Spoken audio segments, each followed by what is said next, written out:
Kau pernah dengar tentang peradaban Solara, dunia yang hilang sebelum sejarah dimulai? Peradaban yang katanya sudah ada jauh sebelum Mesir, Sumeria, bahkan sebelum manusia mengenal tulisan.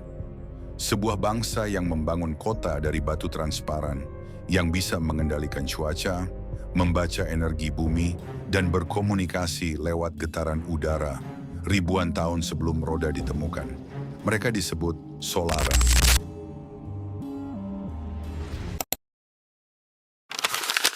Tidak ada buku sejarah yang mencatat nama itu. Tidak ada catatan resmi tentang keberadaan mereka. Tapi bekasnya ada di mana-mana. Di dasar laut, di puncak gunung, bahkan di DNA manusia. Beberapa arkeolog menyebut ini mitos. Tapi yang aneh, simbol yang sama tentang Solara ditemukan di tempat berbeda.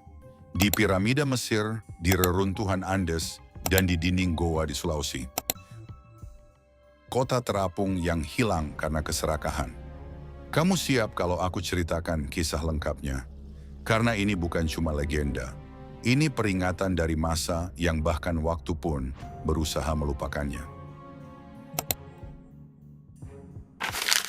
Ketika bumi masih muda, jauh sebelum zaman es terakhir, ketika benua-benua masih bergerak bebas seperti rakit di samudra, bumi diselimuti energi biru yang disebut etara, energi alami yang memancar dari inti planet, membuat tumbuhan tumbuh raksasa dan hewan berbicara lewat getaran suara. Di masa itulah Solara lahir. Mereka bukan dewa, bukan alien, tapi manusia, versi tertua dan paling murni. Mereka hidup di tengah benua besar bernama Litera, sebuah daratan yang kini hilang di bawah Samudra Pasifik.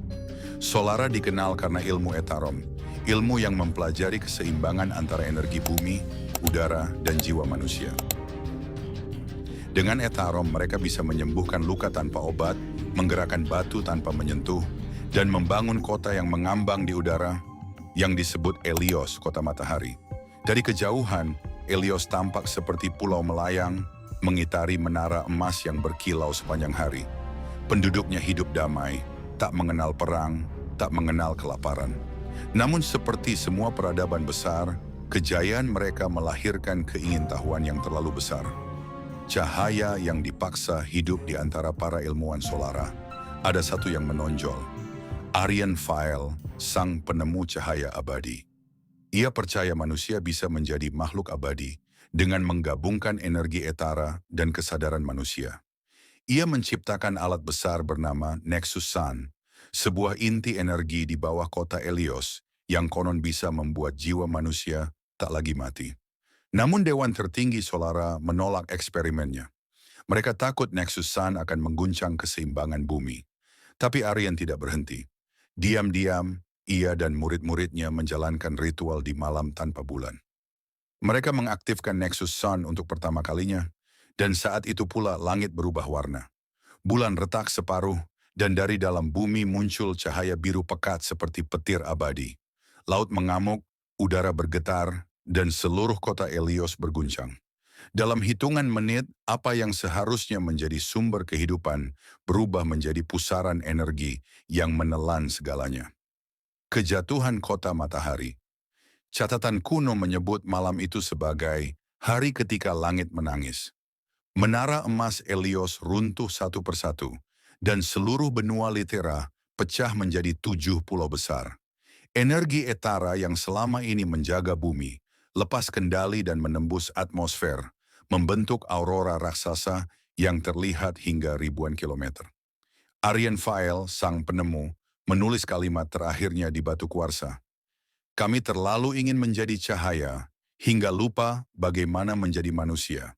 Keesokan harinya, kota Helios tenggelam ke dalam samudra, menjadi lautan pusaran biru yang hingga kini tak pernah tenang. Beberapa ratus orang Solara berhasil melarikan diri menggunakan perahu batu bercahaya. Mereka tersebar ke seluruh penjuru dunia. Sebagian menetap di lembah Sungai Nil, mengajarkan cara membaca bintang. Sebagian lagi ke dataran tinggi Andes, membangun candi batu dengan pola bintang. Dan sisanya ke kepulauan tropis di selatan, meninggalkan simbol lingkaran matahari yang kini disebut mandala. Jejak yang masih hidup beribu tahun berlalu. Sejarah menulis bangsa Mesir, Maya, dan Sumeria sebagai yang pertama. Tapi semua dari mereka punya satu kesamaan. Semua mengaku mendapat ilmu dari bangsa dari langit. Apakah mereka maksud Solara?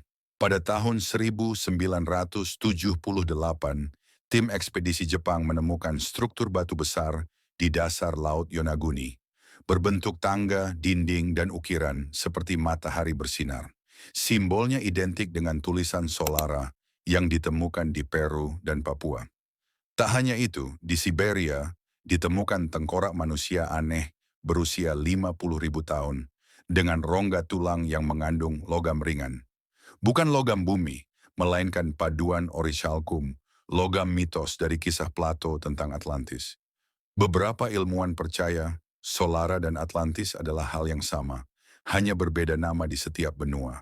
Dan mungkin Atlantis bukan hanya kota yang tenggelam, melainkan seluruh peradaban global yang pernah ada dan hilang dalam satu malam. Pesan dari laut. Pada tahun 2012, satelit sonar milik Eropa menangkap pola geometris di dasar Samudra Pasifik. Lingkaran raksasa dengan diameter 3 kilometer, berbentuk spiral mirip lambang Solara kuno. Saat diteliti lebih jauh, pola itu memancarkan sinyal elektromagnetik lemah dengan pola gelombang yang teratur, seperti detak jantung. Beberapa peneliti spiritual menyebut itu denyut jantung bumi yang masih diingat oleh Solara. Namun ilmuwan NASA menolak berkomentar.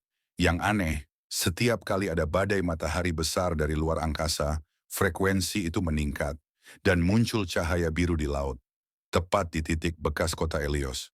Seolah bumi masih mengingat sesuatu yang dulu pernah bangkit terlalu tinggi. Kita adalah mereka, mungkin kisah ini hanya legenda. Mungkin Solara tak pernah benar-benar ada.